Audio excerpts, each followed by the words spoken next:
துடிக்குது மனசு.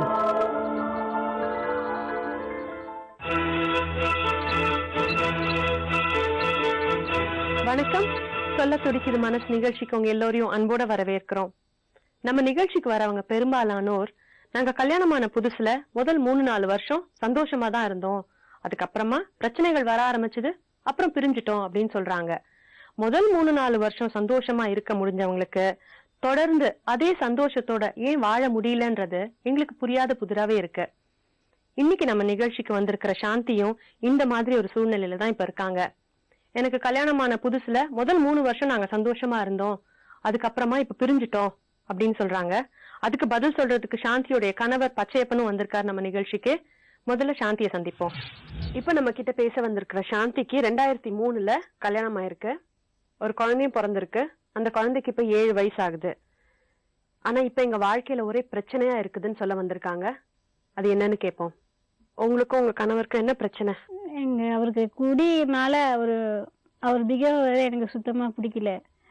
ரெண்டாவது அவர் எந்நேரமும் சாவரேன்னு மிரட்டுறதுனாலயும் என்னால இப்ப என்னால கவனம் செலுத்த முடியல எந்த வேலையிலையும். அவரு பேசுற பேச்சு, நடந்துக்கிறது, எந்த நேரம் பாரு குடி குடி குடி, வீடே குடி நாத்தம் தான். எவ்வளவு காலமா இந்த பழக்கம்? இது எங்க அம்மா 2006ல இறந்தாங்க. 2006ல இருந்தே இது ஸ்டார்டிங் தான்.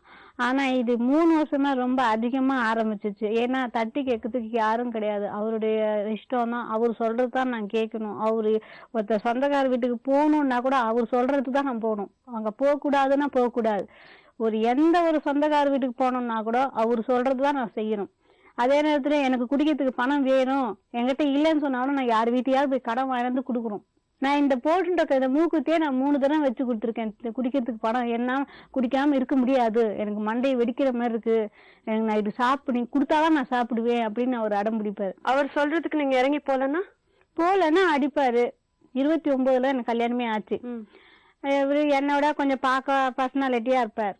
என்னால உழைச்சு என்னால என் பொண்ணை காப்பாற்ற முடியும், ஒரு குடும்பத்தை நிர்வாகம் பண்ற அளவுக்கு என்னால என் ஜென்மத்தை உழைச்சு நான் காப்பாத்த என்னால சக்தி இருக்கு, காப்பாத்துறேன். இப்பவும் அப்படித்தான் நடந்துக்கிறேன். ஆனா ஒழுக்கத்திலயும் சரி, பொய் சொல்றதுக்கு மத்தவருக்கு கெட்ட பழக்கத்துல என்கிட்ட கடுகு துணி கூட குறை கண்டுபிடிக்க முடியாத அளவுதான் இன்னைக்கு நான் நடந்துருக்கேன். ஒரு குடும்பத்தை நிர்வாகம் பண்றதுக்கோ ஒரு குழந்தைக்கு ஒரு சிறந்த தகப்பனா நடந்துக்கிறதுக்கான தகுதி இல்லை அதில். ஆனா பிள்ளை மேல ரொம்ப பாசமா தான் இருந்தாரு. குடிக்கு என்னைக்கு முதல் அதுக்கு அடிமை ஆயிட்டாரோ அப்ப குடும்பம், மனைவி, வாழ்க்கை என்னன்றதெல்லாம் அவருக்கு 2ஆம் பட்சமா தான் ஆயிடுச்சு. அந்த அளவுக்கு போறதுக்கு என்ன காரணம்? என்கிட்ட பணம், நகை, எங்க அம்மா போட்ட நகை, சொத்து எல்லாம் ஓரளவுக்கு இருந்தது.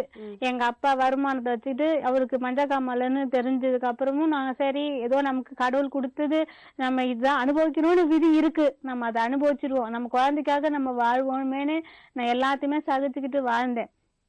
ஆனா அவர் இந்த குடிக்க வேலைக்கு போகலன்னு கேட்க கூடாது, இங்க வாடகை கொடுக்கணும், இந்த கடன் தரணும், பிள்ளைக்கு ஃபீஸ் கட்டணும்னு கேட்க கூடாது. உடனே டென்ஷன் ஆயிடுவார். பணம்னு அவரை கேட்க கூடாது. அவரு கேட்க நேரத்துல நான் பணம் கொடுத்துட்டேன்னா நல்லவன். நான் இப்ப அவர் பணம் சம்பாரிச்சு கொடுக்கறதே இல்லையா? கல்யாணம் ஆகி 3வது நாளே வேலைக்கு போக ஆரம்பிச்சிட்டேன். அதுக்கப்புறம் 5 மாசம் போச்சு நான் கன்சீவ் ஆனேன். அந்த கன்சீவ் ஆகுறதுக்கு முன்னாடியே 5 மாசத்துலயே கன்சீவ் ஆகலன்னு என்ன ரொம்ப டார்ச்சர் பண்ணாரு. குழந்தை எங்க சித்திக்கு 16 வருஷம் குழந்தை இல்லாம இருந்தாங்க. அது மாதிரி நீயும் குழந்தை இல்லாம, ஏன்னா உனக்கு வயசு ஆயிடுச்சு, இனிமே நீ குழந்தை பிறக்காது, நீ இருக்க போற அப்படின்னு ரொம்ப அசிங்கமா பேச இருந்தார். அப்போ நான் பெருமாளுக்கிட்ட வேண்டி என்ன திருப்பதி சாமி கிட்ட, கடவுளே எனக்கு பட்டத்தை கட்டுறதுக்கு என் வீட்டுக்காரே என்ன இப்படி பேசுற, எனக்கு குழந்தையே பிறக்காதுன்றாரு.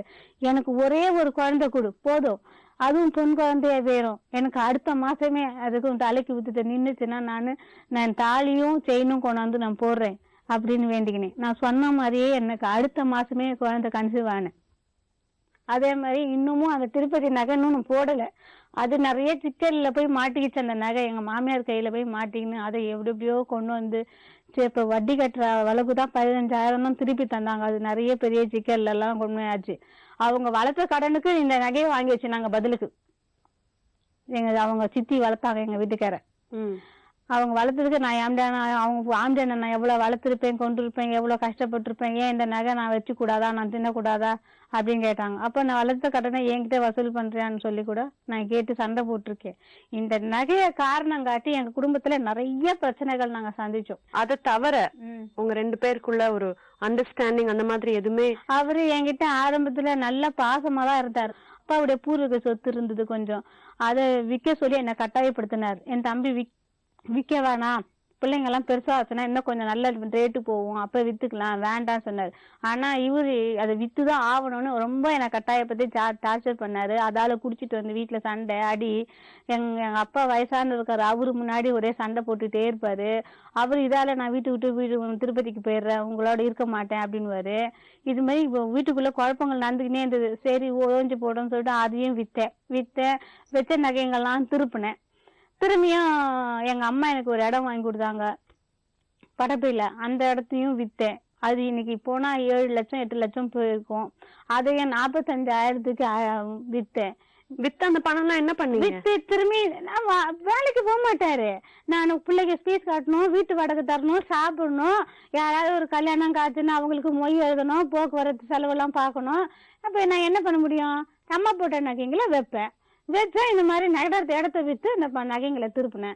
இப்படியே திருப்பி வைக்கிறது இதுல தான் என் வாழ்க்கை போயிட்டு இருந்தது. முழுக்க அவர் சம்பாரிச்சு என்னை உட்கார வச்சு சோறு போடல. அப்புறம் அம்மா என்னடா மருமகனுக்கு என் பொண்ணு 3 மாசத்துல 2 மாசத்துக்கு குழந்தை பிறந்தவொடனே இவர் உடம்பு ரொம்ப சீரியஸ் ஆகி ஹாஸ்பிட்டல்ல சேர்த்து வச்சிருந்தோம். அப்பதான் இவருக்கு மஞ்சள் காமலன்னு இவருக்கு என்ன இவரோட உடம்பு கண்டிஷன் என்னங்கிறது டாக்டர் அப்பதான் எங்களுக்கு ரொம்ப புரிய வச்சாருங்க. இவருக்கு லிவர் வரைக்கும் மஞ்சள் காமலை பாதிச்சுச்சுமா, நான் வெஜிடேரியன் எடுக்கக்கூடாது, குடிக்க கூடாதுன்னாங்க. ஆனாலும் அவரு கேட்கல. நான் வெஜிடேரியன் இல்லாம இருக்கவே முடியாது, குடியும் இல்லாம இருக்க முடியாது.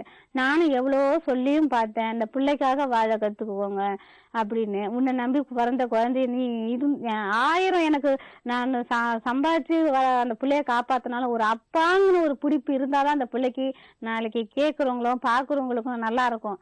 நான் ஆம்பளை இல்லாம அந்த பிள்ளைய காப்பாத்தினா கூட பாக்குறவங்களுக்கு அவ்வளவு நல்லா இருக்காதுன்னு எவ்வளவோ எடுத்து சொன்னேன். அவர் அதை புரிஞ்சுக்கிற சக்தி அவருக்கு கடவுள் கொடுக்கல. சொல்ல துடிக்குது மனசு.